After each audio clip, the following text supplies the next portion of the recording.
bersih oke na bobok dan naman iparadu bersih oke na pocok. Ajar bro. Jajun terani manuk kayu medangara dan naman iparadu bersih oke na pocok. Jajun terani manuk kayu medangara. Enti kira kona hasipot ani peranok. Di sana nanjak kawannya semua. tinggi ke atas, ya kan bawa anjing. Orang ini yang jaga sih di air semua. Ada yang jaga di sungai? Ya ada, karena rusa tuh kalau udah dikejar anjing tuh pasti turun ke air dia.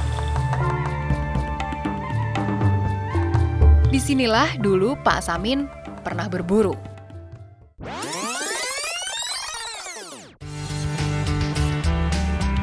Masih di Kabupaten Aceh Tengah, saya bertemu Samin, pawang hutan Taman Buru Linge Isak.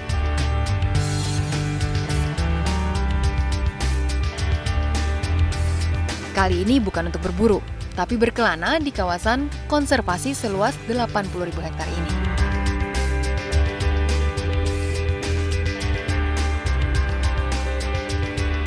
Pintu masuknya melewati perkebunan dan sawah warga. Kawasan hutan yang terletak di Aceh Tengah ini dikembangkan sebagai area kegiatan rekreasi buru. Sebelum ditetapkan menjadi area wisata buru, kawasan ini adalah hutan lindung yang berfungsi sebagai daerah tangkapan air bagi lembah Takengon. Taman Buru juga jadi sumber air utama bagi penduduk sekitarnya. Masyarakat Gayo yang mayoritas bermata pencaharian petani.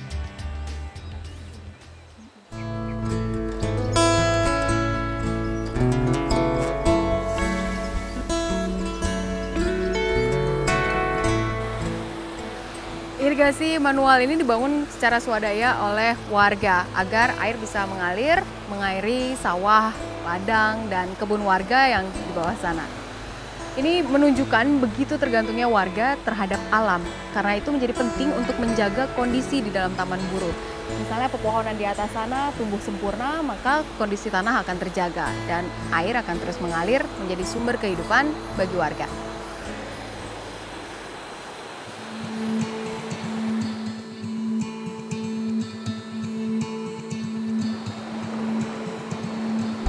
Kata Pak Samin, ini belum separuh jalan.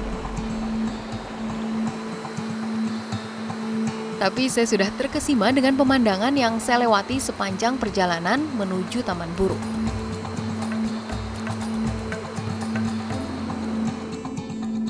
Dan oleh ini nih, ini yang membuat saya tambah semangat trekking ke dalam hutan. Jadi ini area yang kebun warga.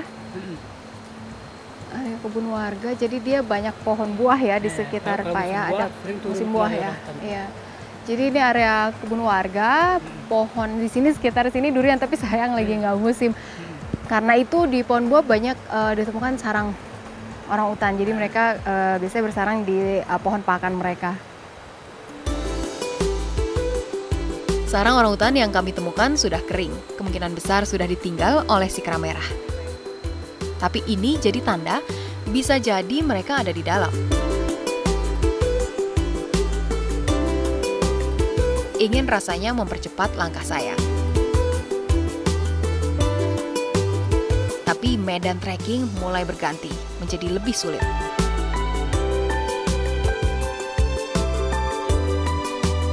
Berada di area Taman Buru, hamparan sawah dan kebun berganti menjadi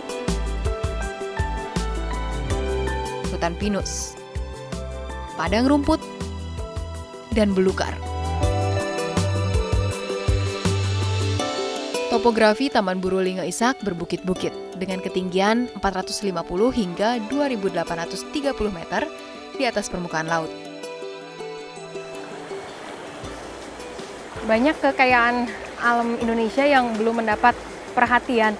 Salah satunya Taman Buru Linge Isak ini. Padahal dari sepanjang jalur saya trekking ini potensial banget, indah sekali. Tapi memang kawasan ini belum banyak dimanfaatkan untuk misalnya pariwisata. Jadi intinya di sini masih untuk menopang kehidupan warga atau misalnya ada kegiatan penelitian aja.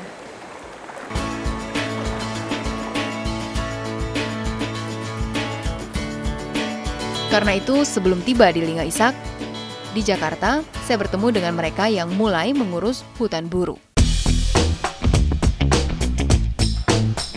Sejak 2011, hutan buru Lingga Isak masuk dalam daftar pendanaan program TFCA bersama 13 kawasan lainnya di Sumatera.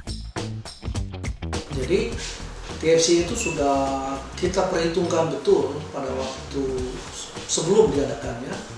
Karena itu untuk workshop, dari 4 kali workshop itu kita tahu drivernya apa, penyebabnya apa, bagaimana sebenarnya kita mulai masuknya lewat mana.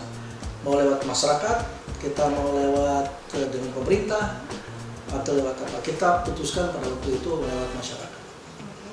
Karena memang itu adalah yang paling utama supaya kita bisa mendekati masyarakat, kemudian mengembangkan masyarakat itu sehingga mereka berpartisipasi dalam mengembangkan kawasan konservasi.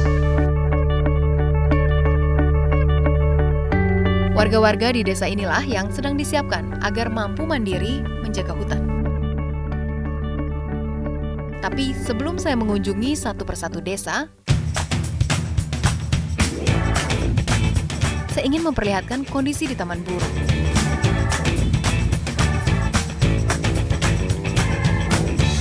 Memasuki kawasan hutan hujan tropis, vegetasi kawasan didominasi oleh jenis dari suku jambu-jambuan.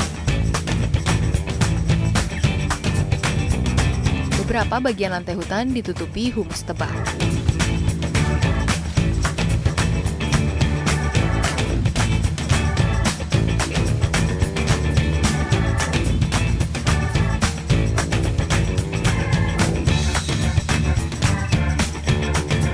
Tiba di area di mana bebatuan mendominasi area susur sungai.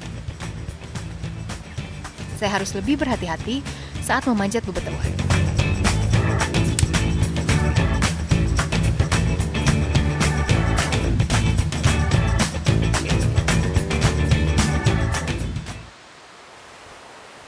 Karena konturnya berbukit-bukit, jadi kadang medannya turun bukit, naik bukit, nanjak, dan jalur trekking di sini cukup beda jauh karena ini masih alami, dia belum ada jalur trekking yang dibuat khusus untuk orang bisa jalan di dalam hutan. Jadi beda dengan yang trekking yang saya biasa lakukan misalnya di hutan-hutan yang ada di Taman Nasional lokasinya. Kalau yang ini dia masih alami.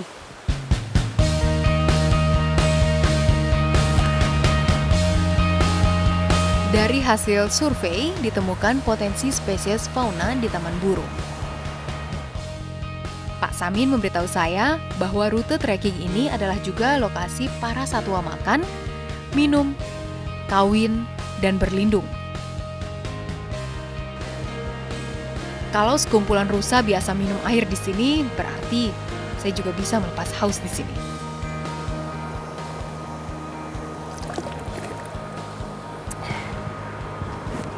Sungai Berawang Atak ini airnya masih jernih sekali. Hulunya ada di Taman Buru Lingga Isak.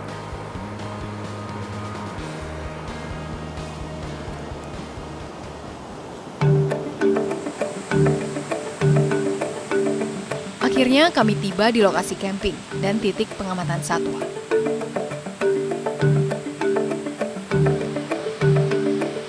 Pertama awal dikasih tahu program, apa aktivitas warga, Pak?